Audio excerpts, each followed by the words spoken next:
তার স্মৃতিগুলো যখন মনে পড়ে, তখন তার সাথে একটু কথা বলতে ইচ্ছে করে, খুব কান্না পায়।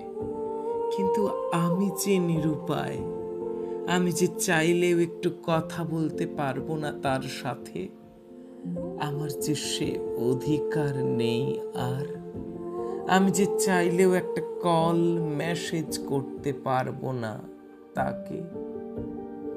মাঝরাতে যখন ঘুম আসে না, বুকের বাম পাশটায় হঠাৎ ব্যথা করে ওঠে।